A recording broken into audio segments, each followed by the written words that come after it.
Welcome to the Non-Essential Podcast. I'm Steve Gibson. I'm Ben Matlock. Yep. We've established not one, but two facts within the first 10 seconds of this show. Which is more facts than you're going to get for the rest of the show. Yep. Combined. Yep. So. It's probably a pretty accurate statement. Yeah, this is the worst energy I'm bringing to the show ever. And, and that's a pretty high bar to have to, like... Yeah. No, it's usually me that's just, like, half out of it. But... Yeah, I usually can force it. Like, I usually have at least, like, a gag here in the intro. Not today. It's just fucking, we're here and we're alive, and sometimes that's the best you can do. Yeah, well, we always, and I'm just going to reference it and leave it out there like a teaser, but you spent your good raccoon story before we hit record. It wasn't that good of a raccoon story. Here's the story for those who didn't hear it, which is everyone. A raccoon woke me up at 3 a.m. trying to eat my koi, and I've not slept well ever since. Yeah. So basically, Ben's Elmer Fudd and this raccoon's Bugs Bunny, and that's what we got. Like, yeah, Bugs Bunny was a fucking sociopath. Like, I think he is. Like, I mean, but he wasn't out to like harm other things. Like, he was like Elmer Fudd fucked with him. Well, Elmer Fudd's a hunter. He's just doing what hunters do. Yeah, and Bugs is doing what he does, which is, dress up as a lady and confuse Elmer. Yeah. About his wants and needs. Yeah, it's true. Fudd was basically the first extreme right-wing conservative cartoon. Yeah, it was a scandal. It had a ripple effect throughout all of Looney Tunes. You know what? I mean, I wouldn't be shocked to find out a large percentage of these, like, anti-trans politician and people are anti-trans because they were still confused about being sexually attracted to Bugs Bunny and drag. Like, yeah. yeah. I mean, a lot of those anti-trans things, it's like it probably started there. Or it was like a deep-seated fear that like a trans person's gonna beat you in a competition, which don't worry, they will, because you suck. Like, yeah, like the better way to get over that is just to realize that there's always somebody that's going to beat you at everything, and just to never try. It's always weird, like the spokesman for all those like right-wing anti-trans rallies and shit. It's like always somebody who lost some tournament you like never heard of. It's like I lost the fucking or like fucking Eastern Oregon World bike mop run toss. Yeah, and it's like, and the trans person's lost like 15 of them, and then they just happen to win one. And it's like it's an unfair advantage. Right. It's like, no, you're shitty. Yeah, you just weren't very good. Like most of the time, it's a real just pettiness. That's what motivates everything, I think. In fairness, most of what drives me is pettiness. It's just I try to aim up, not down. But yeah, like I wasn't too sad when SpaceX blew up today. Oh yeah, that was pretty beautiful. amusing. That was beautiful, especially because I watched my friend like play Kerbal Space Program 2. I didn't know 2 was out. That's a great game. The first one was. I loved it. Yeah, and it's just like watching like all that shit happen. It's like, wow, my friend could build a better rocket. Elon. Yeah. And what did they call it? It was like a fucking. It was like an unplanned fucking. Yeah, an unplanned early disassembly or something like that. Yeah, which is what happens in Mortal Kombat. At the end, usually. It's the new name for fatalities. That is. So, on this show, we usually ramble for about 5 to 30 minutes, and then we tell each other stories, and they can be anything or everything or creepypastas. They're usually creepypastas 99% of the time, yeah. Yeah, we don't. Yeah, the pre-show effort. We kind of threw that out. I don't think that's fair. I think our effort level is the same. It's just both of our lives have gotten a lot more complicated. That effort doesn't go nearly as far as it used to. Yeah, I'm so lazy. and like, you think you would get into a rhythm after 200 some fucking episodes to do this shit, but no. I actually, like, my mom doesn't listen to the show, but sometimes she asks me about it. And like, her disappointment every time I tell her we do a creepypasta episode is like palpable. That's what I've got a couple of friends that listen to the show, and the one, he likes the creepypastas, but his wife, so that's that same. It's like, it's like, yeah, sorry. Yeah, I mean, but fuck. To be fair, when we do like real shows, part of me is just like, go listen to the Dollop. They do the same thing, but they're funnier. Yeah, they're a bigger show, and they do actual work. That was the horrible plan for this show. Ultimately, it was like, let's make a podcast, but it's like the Dollop, except lazier, except without a producer and people to run, like, because I'm sure they're not running all their own like research. Like maybe they do a lot of it, but I'm pretty sure that they have a producer. And if nothing else, I'm sure they give fed topics and shit too. Right. But I mean, at the end of the day, it's still more work than I'm willing to do. But yeah, we rely on creepypastas a lot. I don't remember if I mentioned it on the show last week. I might not have started yet. But I know I've talked about how I have this tendency to like watch stuff way after it was popular and be like, oh, it's good. And I started The Sopranos, so I don't remember if I mentioned that or not. I think I did, because we talked about that. And so, like, anytime I get into a show like that, too, like when I started watching Mad Men, it's like, oh, yeah, cool. Now, like, anything from that era is really interesting to me. And then Peaky Blinders, it's like, oh, yeah, that stuff's really cool, that setting. And then, so now this had me, like, in the mood for mobsters. And I was like, I'm going to look up some mobster stories.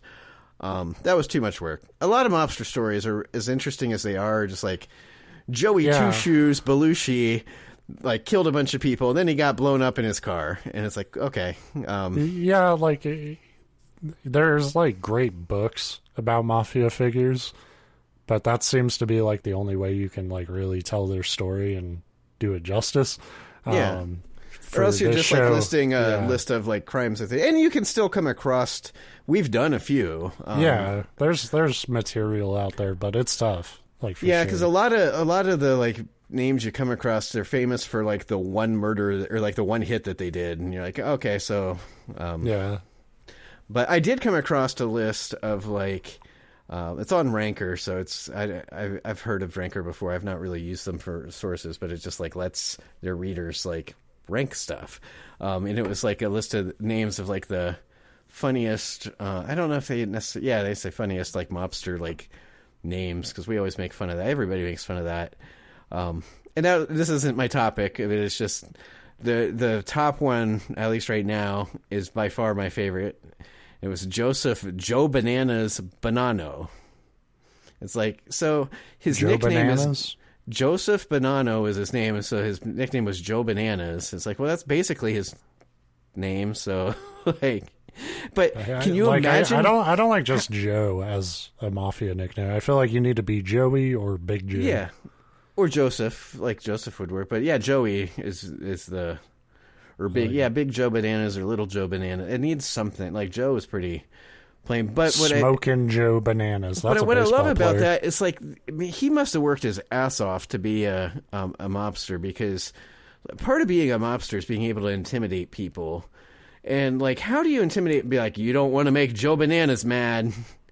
He'll go bananas. It's like, and he'll wear pajamas down the stairs. Right. He'll be fucked. There was some good. Johnny Sausage was one. Ice Pick Willie. Like, Ice Pick starts off good, and then you end it with Willie, and it's, again, you're like... Ice Pick Willie is actually scary. Yeah. I mean, you don't want to cross any mobster that has Ice Pick in their name, for sure. Yeah. Like, you don't get that nickname because you make good drinks, you know? Like, I hope this guy's not still alive, because this Luigi Manochino His nickname is Baby Shanks. So now, like, you'd be about to off somebody, and they'd just be like, Baby Shanks, doot, doot, doot, doot, doot. Yeah, Baby Shanks sounds like a rapper. Right. And then this guy, like, is on the list, and his nickname was just Fingers. I'm like, well, there's, like, 300. Like, that's when they just don't like you, and they're like, fine, you're Fingers. Yeah, this is Joey Nose. He's got a nose, like all of us. There's George Butter-Ass DeCiccio, or DeCicco, probably. The less we know about how he got that one, probably the better. Well, he's immediately followed by Anthony Whack Whack Indelicato. He got that nickname when somebody like walked in on him and he's just sitting on like room temperature butter sticks. It's just like, oh. Yeah, so there were some good ones. This one I really liked. There was Donald the Wizard of Odds Angelini. So, you know, he ran... like a gambling... Yeah. The gambler. Because it's almost got that, like... It's got the deniability when you go into court, like, because it's like a mafia-sounding name, but it also just sounds like like the kind of stage name you would use. Like... Yeah. Yeah, Louis Bagels, like... Hey. It's funny. Like, One time I saw him eat a bagel. We called him Louis Bagels. Louis from then on. Bagels. And Willie Potato. There's a lot that are named after just food. Yeah. It sucks because, you know, just like nobody ever called him that except one asshole, and then the boss liked it. Yeah, and like you said, it was because he ate like a bagel once, and everybody is like, yeah. So I I'm made not the going to mistake of having breakfast, and then it fucked my job forever. Yeah. Although that's by far not the worst name on here. Stephen 14th Street Steve Armone. Like 14th Street Steve implies that there's like, and it's true, there's just a Steve on each street. You're talking about 14th Street Steve or Caldwell Street Steve? Did you say, yeah, and imagine, because the phones back then weren't like the best quality, and so you'd be like, did you say 14th Street Steve or 40th Street Steve? Nah, sorry, boss. I picked up the wrong Steve. I have to double back. Yeah. I thought you meant 14th Street Steve. So, anyway, I'm not going to go through all of them. I just thought some of those were funny. But I really liked Joe Bananas. Like, that really sounds like too. Sounds like a kid's entertainer. And it says that he died in 2002, so I can probably laugh at his name. And unless he still has, like, Joe Bananas Jr. or Little Joe Bananas out there that'll be like, hey, fucker, and, like, take me out because Bananas.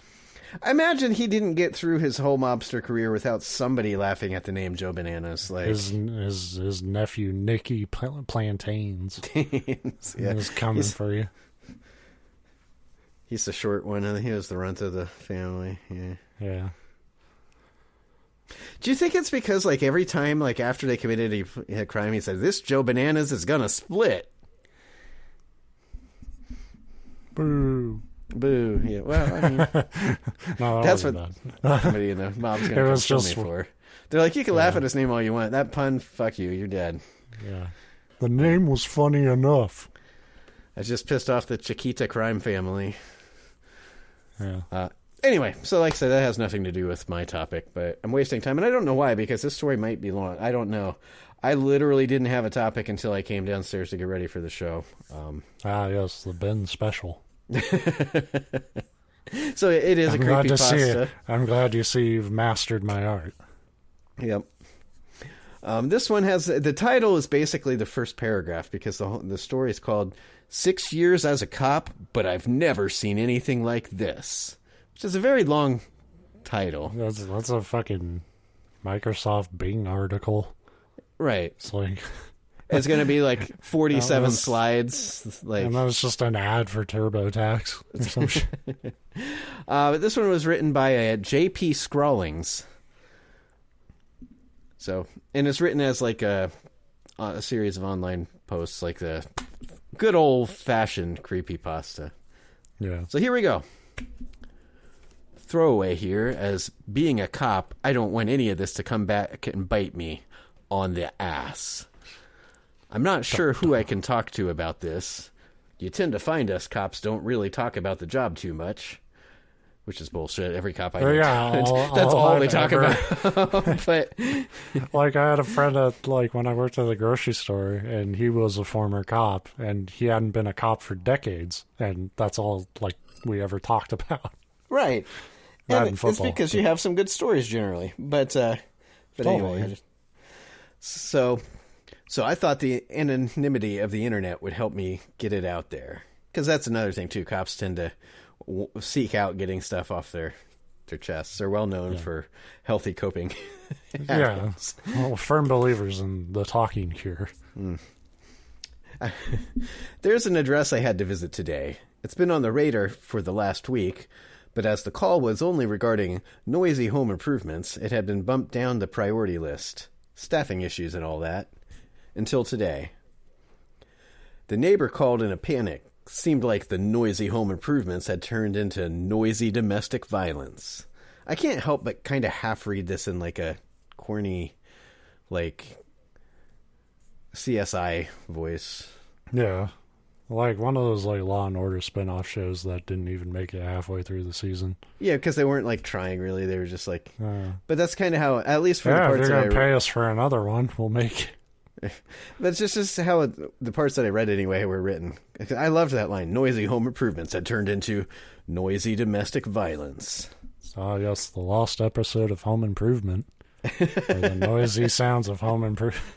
It's a whole season, honestly. It was just about Tim, like, locking his family in the basement and beating them. Yeah. Wilson found out, and so he killed him.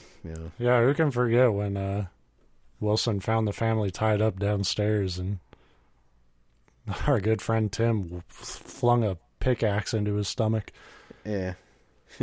Tim, the ice pick Taylor. Al Borland comes in, the crowd applauds. And, as he's getting decapitated. Yeah, then they applaud more. As a nail gun just sharpshoots into him from across the room. I thought it was weird they did that episode as a 5-hour special where the last 4 hours is just a standoff with him and the police. The weirdest part was that part sitcom. Was, yeah, that 4 hours was like, a lot of people don't realize that it was live action. It actually happened. Tim was Alan. He was a method actor.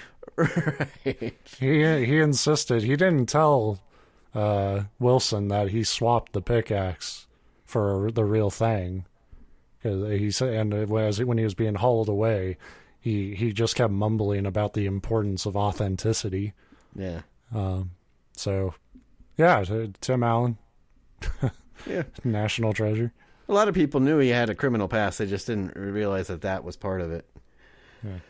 I don't know what we're talking about anymore, so I'll get back to the story. I was the only one available, so I had to respond alone. The neighbor told me that they had heard banging and screaming. Well, I mean, that could either be a really bad time or a really good time. But sometimes both. That's true. Could be. But only knew in the moment, great, but a hospital visit is inevitable. Yeah. There's that whole show, like Sex Sent Me to the ER. I don't know if... I've never actually watched it, but it's on all the time late at night. Like, there's a channel that I think that's all they show. Yeah. Anyway. People go far. Yeah. Heard banging and screaming, but only knew of the one person living there, a middle-aged man called Mr. Iser. I went next door and rang the bell, but it wasn't the man that answered. To my surprise, a nurse answered the door. She took a bit of talking round, but eventually let me in, but only after I pressed her. Isn't that what you meant by that awkward bit of talking rounds? Yeah. This is the bit where it got weird. I'm sure you've heard that after a few years on the police force, you get kind of spidey sense, as we call it. You just know when something is up. Well, this spidey sense was ringing as soon as I got through the door. The nurse guided me through the darkened corridors to Mr. Iser. The room was filled with tools, spades and pickaxes were the main ones, and the floor covered in brick dust. No damage anywhere that I could see, though. Another nurse stood over Mr. Iser. She didn't even look up as I entered. He was slumped in a chair, wide-eyed and sweating. I tried to ask him if he was okay, to explain what happened, The man pretty much shrieked in my face, telling me to stay out of the basement and to stay out of this house. Which is the first thing you say to a cop if you want them to actually, like... Yeah. You know, the police are notoriously, again, be like, oh, you really don't want the police officer to go in the basement. That's cool. We won't. Yeah, you can look around, but could you please not check that top drawer? And it's, again, why would you lead with that if you really didn't want somebody to go in the basement? Like, because he's not there to go in the basement. $20 says they wanted him to go into the basement. Yeah, that's true. We'll see where this is going. I don't have $20. So he kept repeating it again and again until one of the nurses ushered me out of the room. I asked her what was wrong with him and how long she and the other nurse had been caring for Mr. Iser. She simply told me a good while, and that he was suffering from a degenerative brain disorder. I told her that the neighbor had heard noises and called the police, to which she told me that sometimes Mr. Iser ranted and raved and needed to be sedated. As she turned me towards the door, I quickly asked about the building work. She told me that the work was being done by a building firm, and that was that. Building firm, that's a weird... It wouldn't be contractor, like... I dropped by the neighbors and explained that everything was okay. I was unhappy with the outcome of Mr. Iser's, and I was even more concerned once I spoke to the neighbor. She said that Mr. Iser never had carers. In fact, she hadn't seen anyone enter or leave the house for months, builders or nurses. But since no crime had been committed, I couldn't go back in there, not until the next call out. But I couldn't stop thinking... I was helpless to knock on the door again. Yeah. I couldn't stop thinking about it for the rest of my shift. I'm going back there tonight to watch the place. Which is also a smart move, to just take it upon yourself to put unsanctioned surveillance on a house that, again, has yet to commit a crime. That would fucking scare the shit out of me if a cop just parked outside my house for a while. Yeah. Like, I'm not even doing anything wrong. It's just like, what the fuck? Like, I don't know. I think I'd get in my car and like drive around the block and come back and park across from him and just sit there and survey him. I'd be like Jimmy in Goodfellas and like knock on his window to wake him up. Yeah, come on, let's go for a ride. Yeah. Okay. Update number 1. This is broken down into updates, by the way. Okay, I finally got a chance to update this. It's a big update, too. The area is pretty rural, and those 2 houses are the only ones on the road, meaning I couldn't exactly park the car outside without suspicion. There is a field opposite, which leads into woodland, so I parked the car a few miles back and walked through the woods, once it got dark, to watch from the edge of the field. Which, again, seems pretty uncalled for for the level of... at this point, it's just a noise complaint anyway. Like, the badge doesn't help. If I see a cop like hiding behind a tree panting, I'd be fucking terrified. The majority of the curtains were still open and the lights on. Mr. Iser moved slowly from room to room in a nameless fashion. All he did was move back and forth. His movement seemed odd, unnatural, as if he fought against each movement he made. It could be the effects of the drugs. I'm not entirely sure what they used on him earlier. The nurses were also present and moved in an equally aimless fashion. I tried to make out the name of the home help supplier, but it was too far. Looked like a rising sun. They constantly moved around the property without interacting with each other or anything at all. Which sounds to me like a pretty much a normal family life at home. Yeah. I mean, yeah. The first thing that truly unnerved me was catching the shadows of the nurses as they passed by the light of the lamps. They didn't match either of the nurses. Both of their shadows were elongated, their limbs stretching far further than their physical equivalent, and almost playing catch-up with their actual movements. Wonder how this guy didn't make detective. I decided to call this new phenomenon perspective. The second thing that unnerved me was that when I went to look at Mr. Eisner's shadow, the lights went out. All of them simultaneously cut out somehow. A light was still on at the neighbors, so I ruled out a power cut. I scanned the house again, trying to pick out any further details in the moonlight. One of the nurses was stood at an upstairs window staring right fucking at me. Well, yeah, you're not being the most sneaky person I've ever heard of.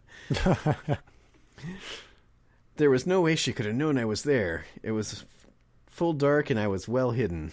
It's impossible. I've cast my spell of invisibility. This next line. I don't think I've ever ran so fast in my life to get back to my car. That would be hilarious. A cop you talked to earlier surveilling you, and you look at them and they run away. Hey, is that cop? And he's running away. His pants are falling down. 21 skidoo. Benny Hill just song. Call 911. Help! I need help. Somebody call the cops. Oh shit! I forgot. As soon as I got back in the car, I called it in. What would you call it? They looked at me, Chief. I know I was spying on them without a probable cause or warrant, but they looked have at weird me. shadows. We don't have a code for that. Oh, they do. It's a 37B. Within 20 minutes, another car arrived. Only officer on duty and had come from another call. I'm sure he was very excited to see what you called in at this point. We rolled up on the house. Weird old dude. Well, that's great because someone really needed my help, but I'm glad to be here to back you up because you say they have weird shadows. Their power. They turned the lights off and looked at you. I would just totally be like, you were doing what? Like, why were you in the woods? Right, that's why the second car showed up to arrest him for stalking. Anyway. Knocking on the door provided no response, and when the officer turned the handle, he found it to be unlocked. Can't do that. They were gone. Fuck knows where or how, but the house was completely empty. At this point, the other officer started firing some accusations at me for being overtired or drunk. And he said, hey, that's not fair on both. We're all drunk. You don't get to throw that around.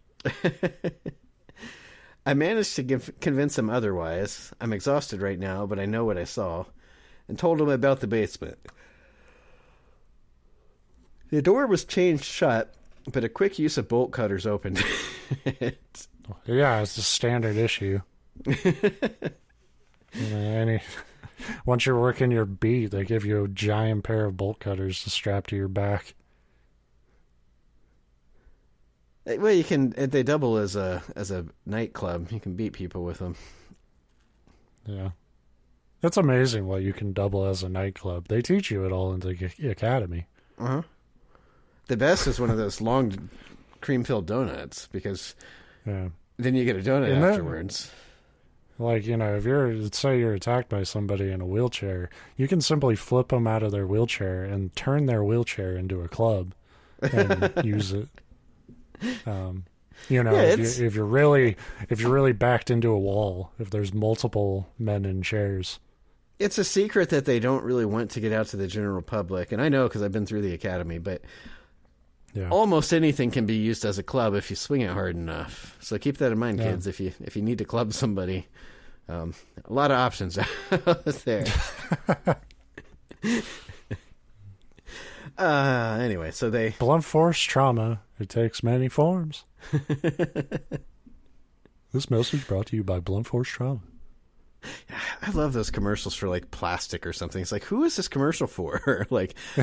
Plastic. It makes stuff out of it. It's like, great. Wow, is there a manufacturer and food? There's some like manufacturer sitting out there that owns this big ass factory and has an object that he wants to produce. And he's like, but what to make it out of? Well, I'm going to watch a sitcom. And then he sees a commercial for plastic. It's like, fuck yeah, plastic. Kids, we use wood all the time. This message brought to you by wood. And I'm not being sarcastic. I don't know if you had it, because I don't know if it's national or not. There was literally a commercial that ran here a couple years ago for plastic. Not a brand of plastic, not a supplier of plastic, just like plastic. Yeah. Things are made out of it. And it's like, right. Yeah. There was a Mystery Science Theater short that was just about springs, just in general, and like all the things that use springs. and it was like a fucking 10-minute thing they would show before movies. And it's like, yeah, and the whole plot is this cartoon, like this guy's like trying to fix his couch or something. He's like, I hate springs. I never want to see a spring again.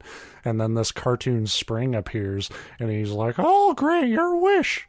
You motherfucker. And like, he's like, it's like It's a Wonderful Life, but about springs. Yeah, he takes away all the springs in his life. And he's like, gosh, Springy, I'm so sorry.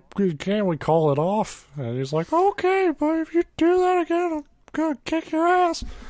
I don't know whether to laugh at the like absurdity and pointlessness of it or cry because that's better than anything I'll ever write in my whole life. I highly encourage. It's on YouTube. Look up MST3K Springs. Yeah, it's called like Spring Fever, I think is the exact title. And it's one of my favorite fucking things ever. Anyway, they had bolt cutters. They, without a warrant or probable cause again, cut open this door that they were asked not to go. I guess that's your probable cause. They said don't go there. The judge granted. Go there. Yeah. Anyway, the dust that had trailed through the house coated it. Dust covered everything. What? It's dusty. Yeah, but it's coated something. I don't know what. What the builders, in quotes, were doing was quickly evident. One of the walls under their house had been excavated, large enough for a single person to squeeze through. The other officer went in, far enough to almost be out of sight of my flashlight. When he came back, he described what was there.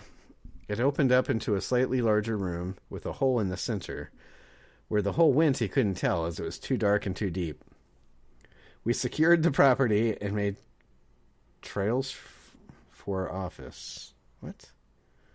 I don't know what that was actually going for. Trails for office. Yeah, trails are running for office. The neighbor couldn't help much because they didn't know what the fuck I was talking about, and they weren't experts in basement excavation. Like, why would you go to a neighbor?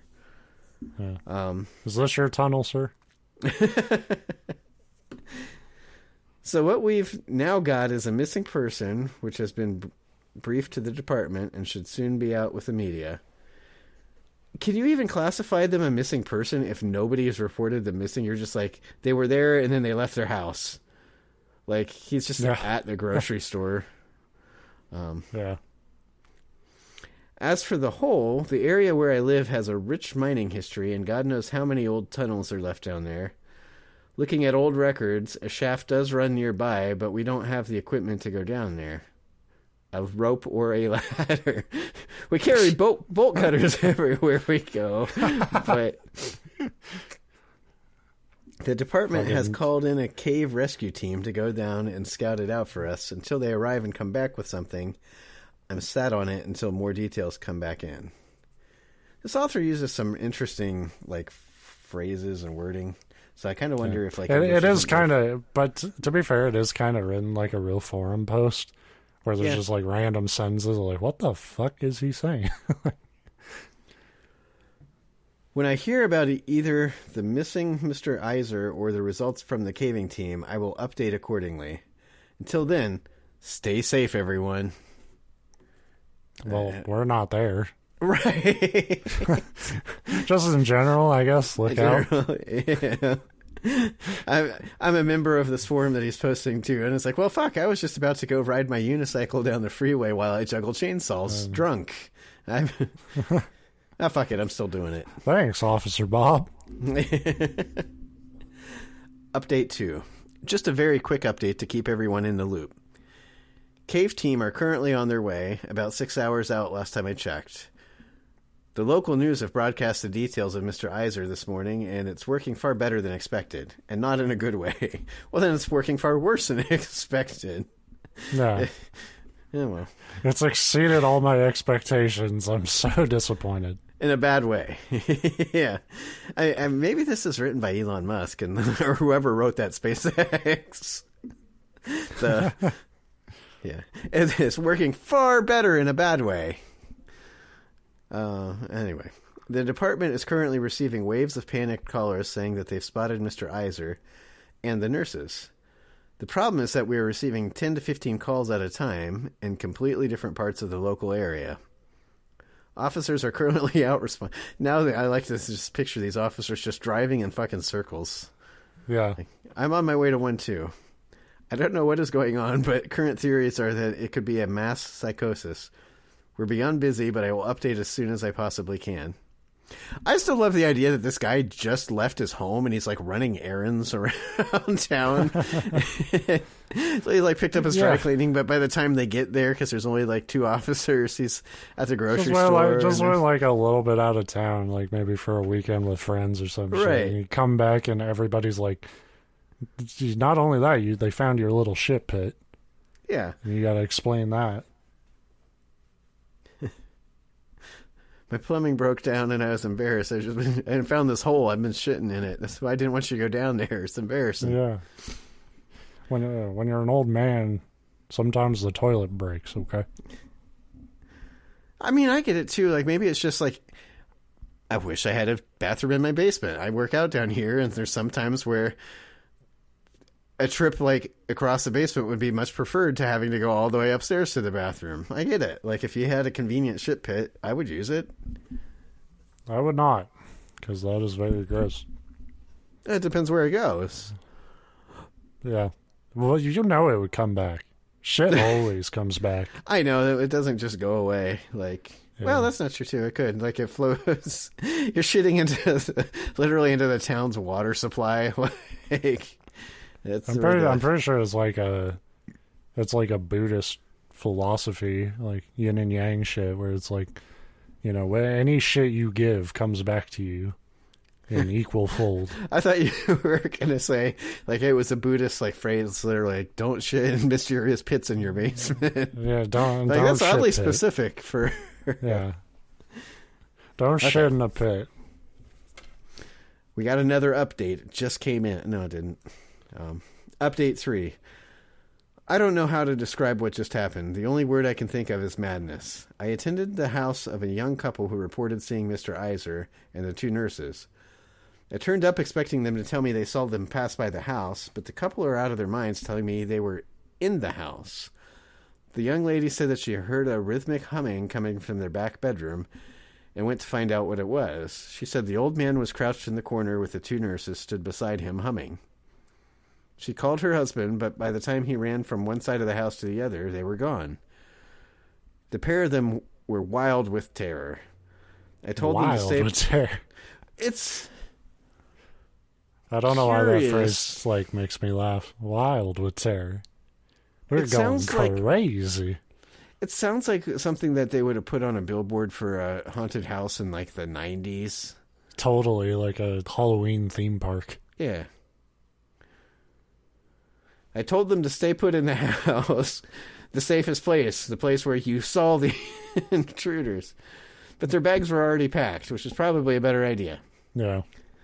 They left as soon as I did. Obviously, this is impossible, but the radio is going crazy with reports of the same thing. Even officers are now reporting it. Reading through the comments on here and looking back on my initial visit to the house, as crazy as it sounds, my only explanation is that they influenced me in a way so subtle that I was convinced that leaving the property was my own actions. What? This will be my... These things hypnotized me into doing what I naturally wanted to do. Yeah, I mean... Like, it's not that I don't really understand what they're saying there, but it just seems completely disjointed. It's like, everybody's seeing them, and it's impossible. Oh, by the way, they hypnotically removed me from the house. And also, they made me jack off in the woods. I'm putting that in the report, that it was it was not me, it was them. I didn't want to. I was suggested. And the other officer's like, Jerry, none of us knew you jacked off in the woods. Why did you even bring it up? Because it happened. It's real. It's happening again. Son of a bitch, Jerry. I must have been manipulated 15 times this week. This will be my last update for a while. Officers are dropping off duty when we need them the most, so I'm up to my neck in it. I'm to accompany the cave team when they arrive. Hopefully I can start to get some answers then. Man, this is great because he's posting this apparently live, and if I'm a criminal, it's like fucking holiday. The cops are, they're free, short-staffed. Time to go wild with terror. They have free Wild toasters with at Target. crime. Update 4, a very short one, but just to let everybody know I'm still here. Things are going to shit Still in here. the pit. Help. So, turns out it was an outhouse, damn it. Yeah. I like imagine like you see this giant pit in the middle of a room and it's like completely black and you're part of that cave team and you jump in and it turns out it's only 3 feet of shit. And the cave team's so pissed that you made them drive cross country to come to you that they just pick the ladder up and like, no, you stay there for a while. Just something is hilarious to me about like strapping on all that gear and shit and then just like plop. So update for a very short one, but to let you know I'm still here. Things are going to shit. Most of the population is left in terror, including the police chief. We're currently operating under a complete media blackout. It's all we can think of to stop the psychosis spreading. There aren't many of us left here now, but the cave team has just arrived. I just hope I can keep the calm enough until we get to Mr. Iser's house. A lot has happened. They said the cave team was 6 hours away. I know these updates read like there's like maybe days apart, but like they have to be within hours of each other. So it's, and if the population's left, that tells me they all had bags packed ready for something like this. Yeah, like everybody had go bags, so which is good, I guess. It's a very prepared town. Update 5 at Mr. Iser's house now. Everything's going, to shit so much that I'm still stopping to apparently post a forum post on my hang on. cell phone. Hang on, guys. Yeah, I'm getting tons of likes on TikTok for this. Gotta update my Tumblr. Yeah. At Mr. Iser's house now. The lights were still on and the place still empty. I double-checked to see if the neighbor was home, but I can only assume they had left too. The basement was still as we left it, and there was no new footprints in the dust. The feeling down there is just disgusting now. The atmosphere is heavy. That's the only way I could describe it. Like, the air is thick with fear or terror. And stick to your terror. You've used terror like 8 times. Just, if you're going to go with it, go all in. Yeah.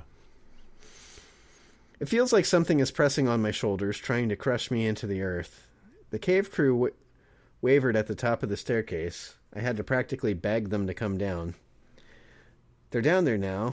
I got their guide ropes attached to a weight next to me. I assume they're still going deeper as the rope is feeding out their lions. I've got another officer heading over now. She's bringing specialist equipment for controlled explosions in case the cave crew need extra access below. That does sound like a cop thing. Be like, we have no idea what we're dealing with, but we might need to blow stuff up, so... Yeah, It's a Resident Evil approach. Yeah. To solving crime. Like, not extra lights or safety equipment. It's like the first thing we need, the most important thing is explosives. As many explosives as you can get. Standard issue rocket launcher for deputies. The calls about the sightings have nigh on died. I don't think there's anyone left to call us. No officer has been able to find even a shred of evidence that Mr. Iser or the nurses have been at any of the addresses that have been investigated. All we can do is carry on and hope that someone finds them soon. The lines have just gone slack. Tried calling down to them, but no response. Other officer will be here in a few minutes. We'll wait until then to go in and investigate. If you have the ability to go down there, like I get that they were a specialist team, but you're the cop, and if you suspect that there's a crime or something going on, shouldn't he have gone down in the first place? It's like, you guys go down there and see if there's any like weird murderous stuff going on. And if there is, call back up, and then I'll come down. Yeah. Update 7. Other officer has arrived. She says that officers are moving on a location 78 miles away. Mr. Iser and the nurses have been confirmed wandering through woodland by a local hunter. So, like, after all the other reports and not finding him, does it seem smart to, like, oh, he's in the woods, let's send all of our officers that way? Yeah. That's how you get, like, picked apart by a werewolf. Right. And also, I get it. I live in Ohio. close to some like very rural areas where you have a few like real small police forces covering relatively large areas. But if the call came from 78 miles away, you wouldn't send your police there. You would call the local police. It's like there has to be closer police officers in it. Almost you wouldn't want to risk this whatever's happening to spread. I see. Yeah. Yeah, I wrote this. I'm taking credit for it. So they're all running off towards these woods. But these two officers are still left. I've pulled the lines out. They came all the way out with no resistance. So now these cavers are down there, like, coming back, looking like, where the fuck did our lines go? Hey, never pull the rope away. What the fuck? Looks like knife marks on each rope. Either someone cut them or they cut themselves. I don't get that. Like, the ropes cut themselves? Like, the ropes are like, I've had... Yeah, the rope's like, I can't live anymore. Right. It's not unknown for those exploring caves to cut ropes if they present a danger to the owner. I'm heading down with the other officer now to find them and assist. We have no reception. We'll update when we can. I don't know how true that is of, like, spelunking. I know cave diving, like, that's a whole thing where you leave guide ropes because that can get real bad real quick and go to literally, like, zero visibility because the silt gets kicked up and stuff. But at the same time, when you're diving, ropes can become an entanglement, like, problem too. Yeah. So I get that, but, like, when you're on dry land, like, at the very worst, it's like, oh, I got a little caught in this rope. Let me untie it. Like, you're not drowning. No, so I gotta sever it. Like, maybe it's true. Maybe that happens with just cave exploration, but it seems odd to me. Like, you just typically wouldn't want to cut the line that got you down there. You, like, accidentally spin around your rope once, and you're, like, just panicking. Like, God, just cut it. Cut it. My rope got twisted. Cut the line. Everybody else that's going down, it's just like, just spin the other way. You're like, it's too far gone. I'm sorry, guys.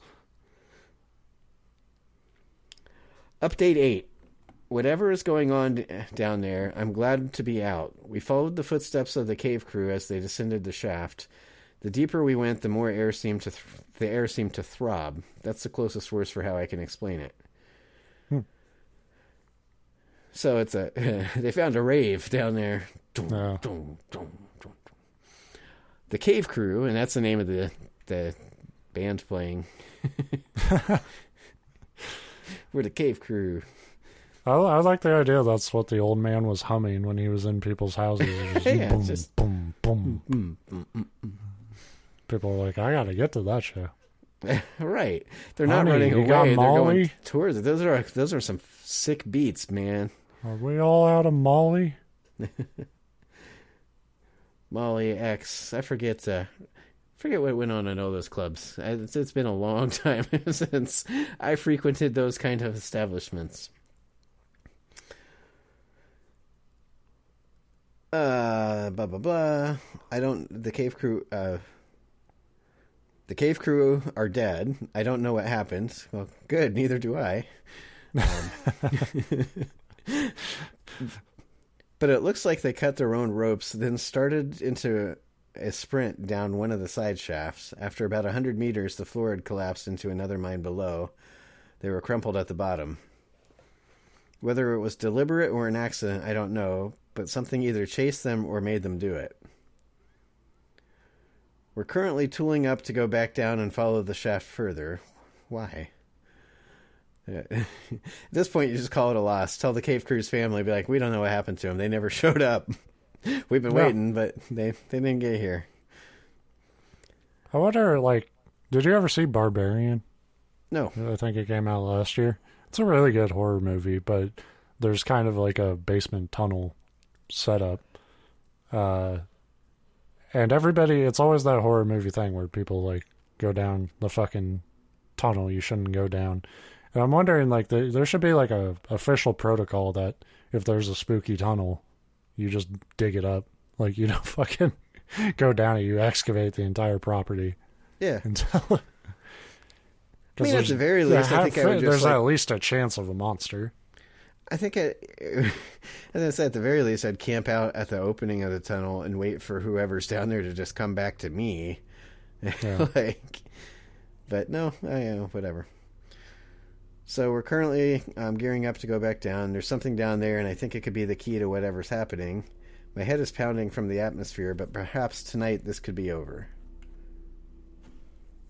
And then that's the end. So he apparently never made it back out. There's no update number 9.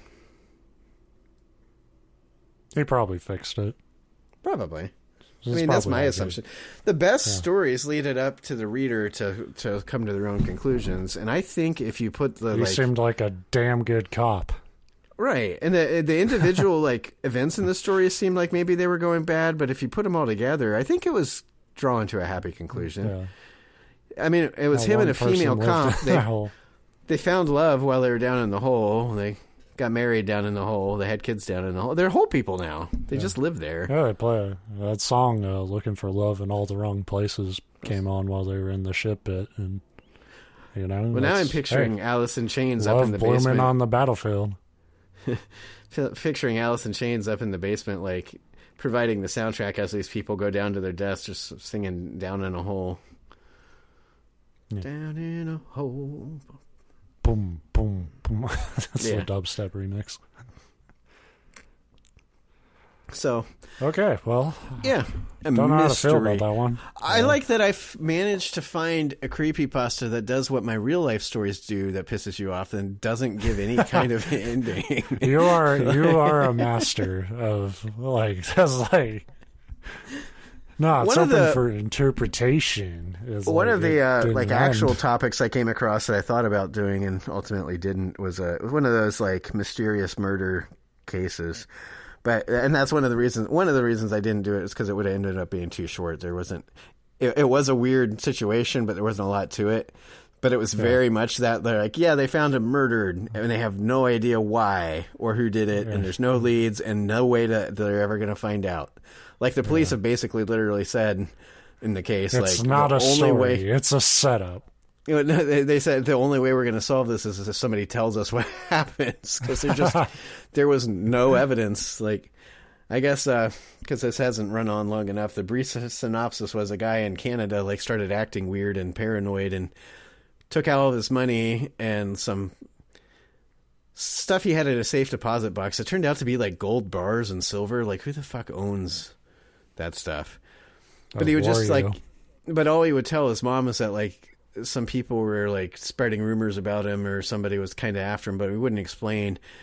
And he tried to flee Canada to the U.S. Two or three times and kept getting stopped at customs for various reasons, but finally made it. But he crossed into Washington State, flew from Seattle to Washington D.C., took a car from Washington D.C. to Tennessee, got a hotel, but never ended up going into the room, and then was found dead in a construction yard the next day. Murdered dead. Obviously he was beaten to death, not he could have suicide or overdose or something. And so it's so it was weird because it's he was acting paranoid, somebody was after him, and then somebody did kill him. After he unexplained, traveled this roundabout route to fucking Tennessee, of all places. But that's the whole entirety of the story, and they're there's no DNA on his body, and that is absolutely a Steve story if I've ever heard one. Yeah. Because you're into that unsolved mysteries and shit, and I hate that show just from the title. The thing is, I like it when there's at least theories. This one, that's the entirety. There's nobody, even his mom and friend, nobody has any idea. There's not even any remote theories I could come across about he was mixed up with these people or either that people or this or the CIA even was nothing. There's just no explanation, and it's I can't do that to Ben. You could. I mean, it's this would have been the perfect week. Thing. You're so tired you wouldn't even berate me for it. You'd just be yeah. Well, good. There's no ending. I don't have to think about it. It's probably a fucking raccoon that did it. Yeah. Man, fuck that motherfucker. He probably did do it.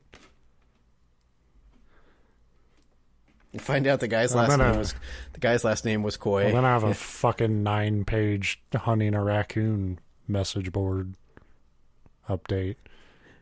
Update 3. I'm still waiting for the fucking cave crew to come and. But you've got to write the updates in what would be the most convenient time for the story, but the least plausible. Like, I've got him in my sights. I'm about to pull the trigger. It's like, but I stopped to write this because I was writing this fucking update, and my phone scared him. I was trying to do the voice to text thing, and then my phone fucked up. Yeah, and then he scooped up one of my fish and ran off. Motherfucker. Laughing. I could have swore I heard him laughing as he did.